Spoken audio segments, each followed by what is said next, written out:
Hello grade 12 AS level students. Now we are learning about chapter 13, chapter alkanes. Last week we already studied about the introduction to organic chemistry. So now let's continue to chapter alkanes. In this chapter alkanes, we are going to study about the physical and also chemical properties of alkanes, a molecule consisting of carbon and hydrogen only. So in this one, let's see the learning outcomes. The learning outcomes, as you can see here, we are going to study about the calculations involving volumes of gases, and then we have to draw the formula, skeletal formula, structural formula, general formula, display formula of the alkanes. And then also we are going to study about different types of reaction mechanisms, including homolytic fission, heterolytic fissions, free radical substitution. In the free radical substitution, there are initiation, propagation, and termination steps. And then we are going to study also about the chemical properties of alkanes which undergo substitution and also combustion. Also, we are going to study about the crude oil, okay, and the effect of combustion of crude oil that produces carbon monoxide, which is dangerous, and also gases that contributes to the greenhouse effect. Next, let's see start from the introduction. Alkanes are simplest of the homologue series found in organic chemistry. They contain only two types of bonds, both of which are strong and fairly nonpolar. Why they are nonpolar? Because they have the similar electronegativity. Let's see here, between carbon and carbon, carbon has its own electronegativity and the other carbon has the same electronegativity. So the electronegativity eliminate each other, so they become nonpolar. Also with CH also nonpolar. The electronegativity of carbon is insignificant to hydrogen. So the difference is little. It's written here 0.35 electronegativity difference. It is considered to be non-polar. And with the intermolecular forces, we know that this one will have van der Waals forces, will not have hydrogen bond. Okay. Next, straight chain alkanes form a homologue series with the general formula of CnH2n plus 2. This is occurs with the straight chain alkanes, or called as aliphatic. With the cyclic is an isomer of straight chain alkanes. The van der Waals intermolecular force in alkanes affect on the boiling point and viscosities on the members of the series. So from here, as we can see, the more carbon atoms, the higher boiling point, the viscosity also increase. It means that from carbon atom number 1 until carbon atom number 12, the molar mass increases. The increase of molar mass affect to the viscosity and also the boiling point. The boiling point is the ability for the molecule to break. In here is written or to change state, the heavier the molar mass of a molecule, it will affect the boiling point and viscosity. Next, these are the formula, the space filling models of the shape of the molecule. Now let's see isomerism and nomenclature. We studied already about isomers.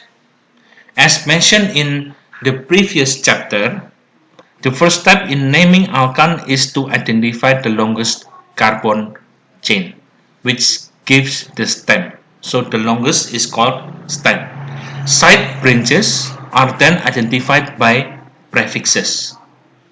Each prefix is derived from the stem name denoting the number of carbon atoms the side chain contains and is preceded by a number of denoting the position it occupies on the longest carbon chain.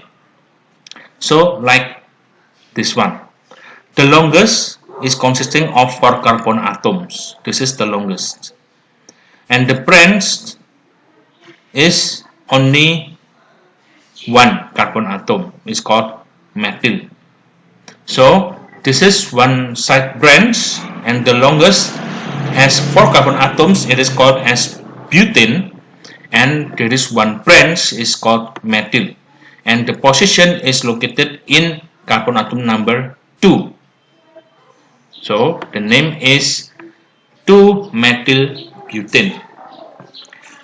Example 2. Let's see here. This one, there are many carbon atoms.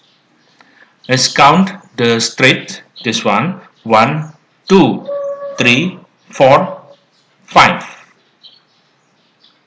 5 straight chain. Okay, let's see 5 here. And then we calculate which one has the longest straight chain. Horizontally straight chain. But we also see here, from here to this one is also straight chain. Now we compare which one has the longest carbon atom. The most carbon atom is from here, 1, 2, 3, 4, 5, 6. So the longest carbon atom, so the stem is having 6 carbon atom. Because it has 6 carbon atoms, so the name is hexane. And then we see one methyl over here and another methyl located over here. This methyl, okay, this methyl is located in carbon atom number 2. And then this is located, if this one number 2, this is of course number 4 of the stem. How to read the position? Counting from left would put the methyl group on position 3 and 5. So we choose count the end from the end that gives the lower numbers. So that is the key. We have to tell the branch from the lowest number of the stem. So here the name, there are 2 methyl, it is 2.4 dimethyl hexane. Okay, it is not 2,4-ethyl hexane. It is incorrect because in each one branch containing only 1 carbon atom. Okay, let's continue this one. Next, as the number of the carbon atoms in alkane increases, so does the number of possible structural isomers. There are 2 isomers of butane, 3 of pentane, 5 of hexane, but by the time we reach to decane, there are no fewer than 75 isomers, and the number of isomers that has carbon atom as much as 20, then the isomers would be 300,000.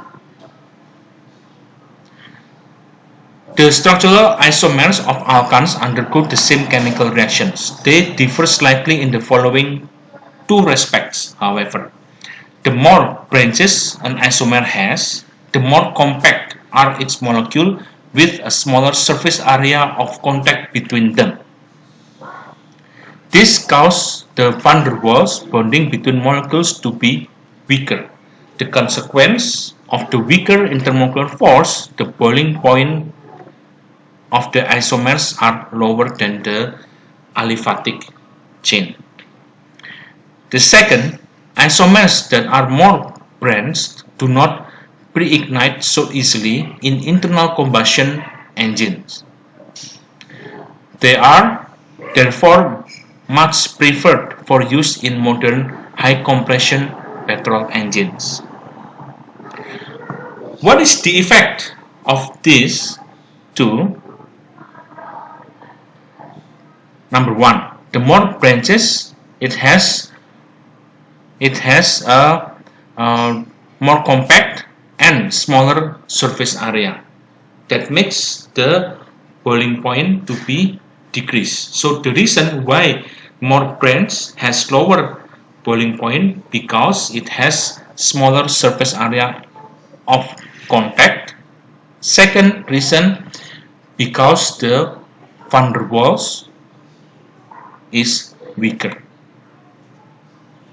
And then from here, isomers that are more branched do not pre-ignite so easily in internal combustion engines. This is not easy to burn, but in high compression petrol engine, these isomers easily burned and creates energy faster. Why energy faster? Because it does not need very high temperature as the aliphatic, because aliphatic has more surface area of contact. And then here the number of carbon atom, see the comparison between the 5 carbon atom and then the 6 carbon atom. So there is a pentane, 2-methylbutane, 2.2 dimethylpropane, and then there is there are the boiling points of this one. So pentane has 36, and then 2-methylbutane 28, and 2.2 dimethylpropane is 9. There is no mathematical formula not yet found how to calculate the boiling point with respective of the isomers. Okay. Next, in the hexane, also similar. This one, 5, 3 isomers. 6, there are 5 isomers. So all these isomers we have to draw manually in order to know how many isomers a molecule has. So like as we can see, the boiling point, more branch decreases. Okay, so this is the main point of the isomerism and the nomenclature. Nomenclature we take from the smaller number of the step. Now processing of crude oil, the origins. Crude oil, like coal, is a fossil fuel. It was formed millions of years ago when plant and some animal remains were crushed and subjected to high temperature in the absence of air. Under these extreme chemically reducing conditions, oxygen and nitrogen were removed from the carbohydrates and proteins that made up the organisms, and long carbon chains formed. It is estimated that most of the oil formed in this way deep underground has since been transported to the surface by geological movements and has evaporated. The amount left was still considerable. Most crude oil is found trapped in stratum of porous rock, capped by dome-shaped layer of impervious rock. It is extracted by drilling through the capped rock, whereupon the natural high pressure of the oil forces it up to the surface. So it is using pressure to take the oil, and then this oil must undergo fractional distillation in order to make into different fractions. What are those fractions? Such as this one, refinery gas, gasoline, kerosene, gas oil. The more carbon atoms, the higher the melting and boiling point. So fractional distillation is the physical separation based on boiling points. This fractional distillation is used to separate the miscible liquids, not immiscible. We know miscible liquids are two or more liquids that have the same appearance, same structure, but they have different boiling points. And then cracking. Cracking is breaking long chain molecules into shorter ones. Over 90% of crude oil is burned as fuels of one sort or another. Less than 10% is used as a feedstock to produce the host of organic chemicals. What are organic chemicals? Plastics, fibers, dyes, paints, pharmaceuticals that are derived from crude oil. The relative demand for petrol far outstrips the supply from the primary distillation about twice. This one, consequently, the methods have been developed to convert the higher boiling point and more abundant fractions into gasoline. This is done by cracking the long chain molecules into shorter ones. We already studied about the term thermal cracking when we were in grade 10 IGCSE. Thermal cracking is used to produce smaller chain of alkenes, smaller chains of alkane, and also hydrogen gas. Hydrogen gas is the source of ammonia production or Haber process. This one, thermal cracking, the condition is at 100 degrees Celsius.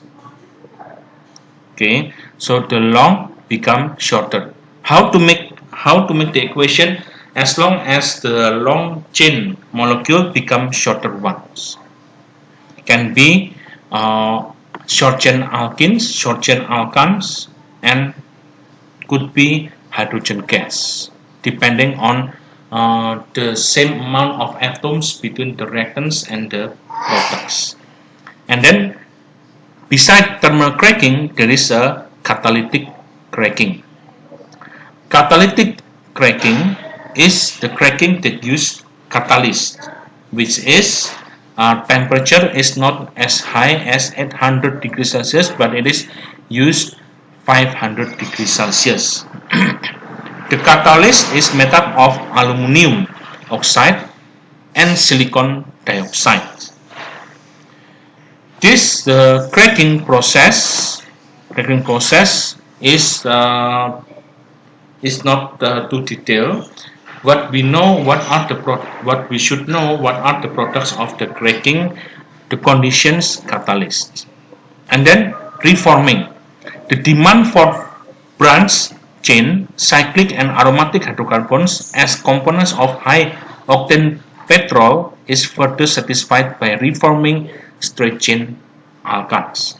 The vaporized alkane mixture is passed over a platinum-coated aluminum oxide catalyst at 500 degrees Celsius and high pressure. So these are the conditions for reforming. What are the conditions? Catalyst platinum coated aluminum oxide, temperature 500 degrees Celsius, and high pressure. For example, heptane can be reformed into different molecules shown in figure 13.6. So this one. So heptane can be reformed into 2,4-dimethylpentane, and then can form methyl cyclohexane, also become aromatic, which is in benzene. It is called as methyl benzene plus hydrogen gas. This is the reforming process. And then so until now we are learning from alkanes until the introduction to alkanes, and then the isomerism and nomenclature, and then also the crude oil, fractional distillation, cracking. There are two types of cracking: thermal cracking and catalytic cracking, and there is a reforming. We will continue again 13.4 on the next session.